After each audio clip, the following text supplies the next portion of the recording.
teachers. Today we're going to talk about Bartók's Evening in the Country, or as it's sometimes called, Evening in the Village, from 10 Easy Pieces. I want to start this video off by saying I am not an expert in Bartók, and he does not make the top of my list of favorite composers. That's not to say I don't teach pieces by him. He's just never been one that I've naturally gravitated towards.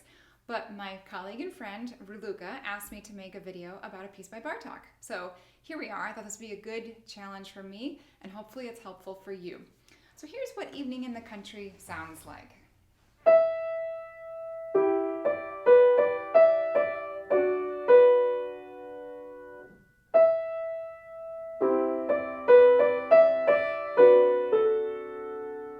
That's the opening, and that continues a little bit longer, and then alternates with a more dance-like section that sounds like this the first time.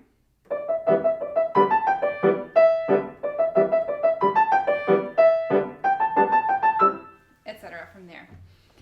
So this shows up in many student historical collections. Today I am looking at this in Jane McGraw's Classics Alive Book 2, but you can find it many other places, as well as in just books that are the 10 Easy Pieces by Bartók.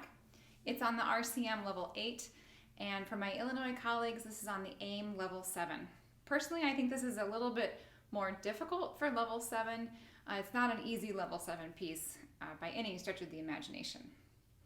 So, key features of this piece, really the biggest one is just that switch between the more plaintive, beautiful melody section and then the more dance-like section. And since Bartók was a musicologist and went around his home country of Hungary and other surrounding areas in Eastern Europe, he went around recording folk tunes and other music that was native to that area. It's likely that that opening melody that we hear either is a direct transcription of a folk song or something very similar, and that the more dance-like part also imitates or is a transcription of something else that he heard, probably a dance or something that was folk music of some kind. So that's the most fun part of this piece, and that's the easiest way to spark your students' imagination.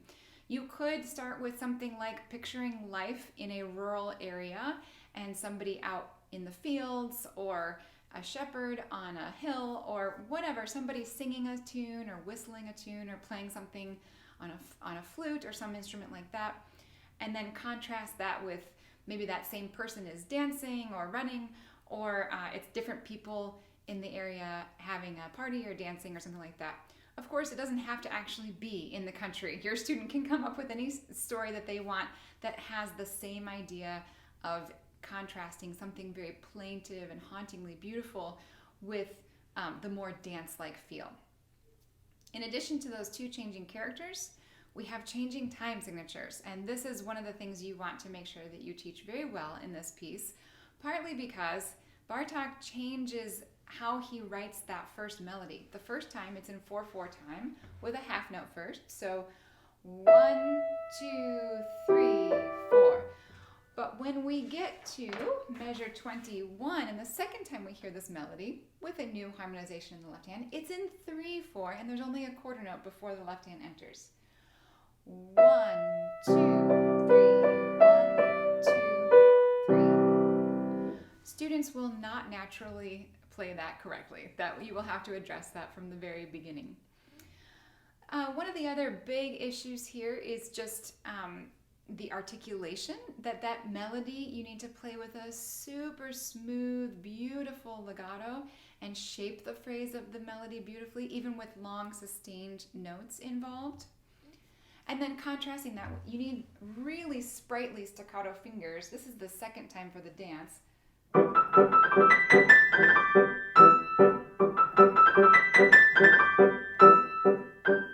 It's really fun to play, but you do have to have the articulate fingers to do that very well. Maybe that's somebody playing a flute on that part too, for people to dance, or maybe it's a bird singing on the hill. I don't know. You can have lots of fun with your students talking about what that is. The last part, the last challenge I think for this piece is from measure 42 to the end. Our last time through the melody, Bartók includes both hands playing the melody in unison, with both hands then also playing chords underneath. And so if you're going to play it as it's written and not only rely on your pedal to sustain, then you do have to have a decently large hand span, and your student needs to understand holding one note while also playing chords. So this is measure 43. Hold the B, rotate up on your right hand 5 and left hand 1, and play the chords. Now you do have to use the pedal, because otherwise you can't sustain that chord while you go up and back down.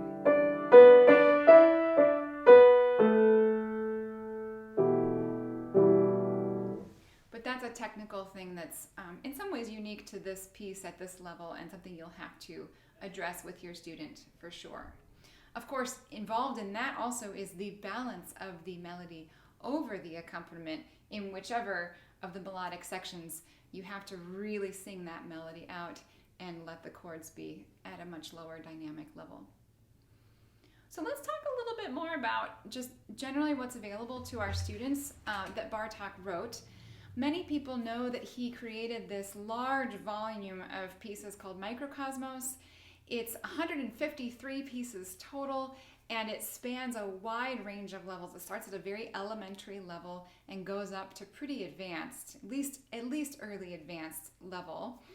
And it's divided into 6 volumes. It does function like a method in that Bartók specified on each piece what he's working on, whether it's a particular articulation, a particular type of rhythm, intervals like doing thirds, anything like that. Bartók makes it clear what he's going for, especially at the lower levels. And so because of that, I personally do not find the earlier pieces in Microcosmos to be all that appealing.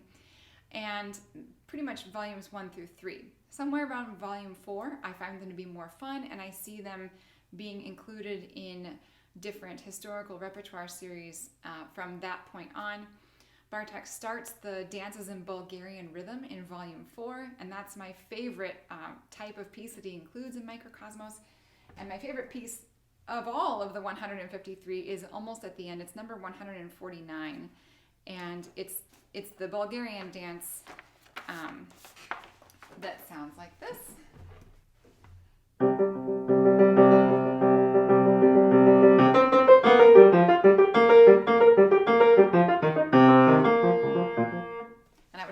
That more right now to play that really effectively. But what I love about that piece and all of the dances in Bulgarian rhythm is the asymmetrical meter. Bartók actually writes the time signature as 2/8 plus 2/8 plus 3/8.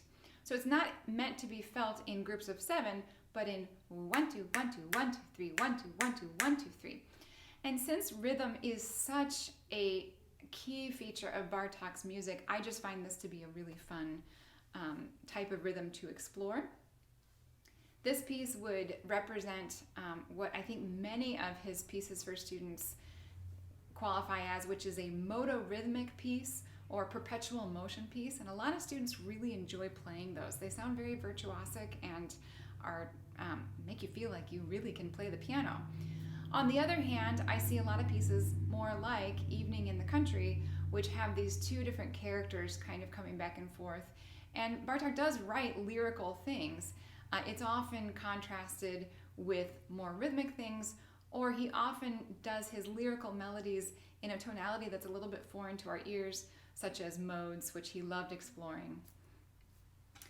So that's the Microcosmos.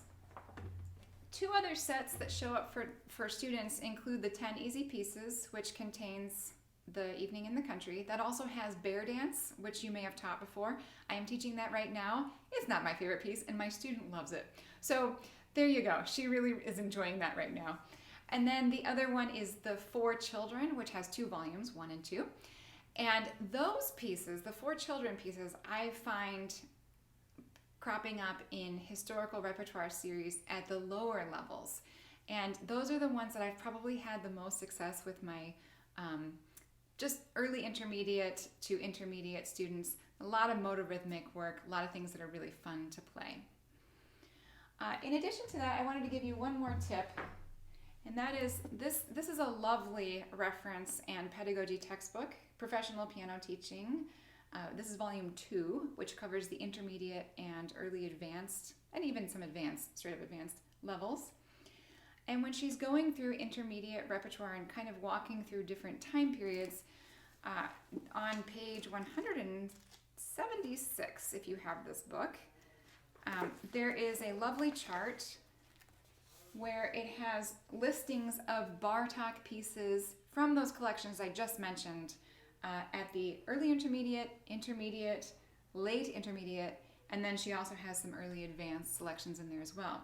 And she compares that with the same leveling for pieces by Dmitri Kavalevsky, which I love Kavalevsky, and it really is important to use these two composers. They really are the composers who in the 20th century, especially the first half of the 20th century, contributed so much to the student piano repertoire in what we think of as the classic 20th century style, and developed technique and expression and all those kinds of things.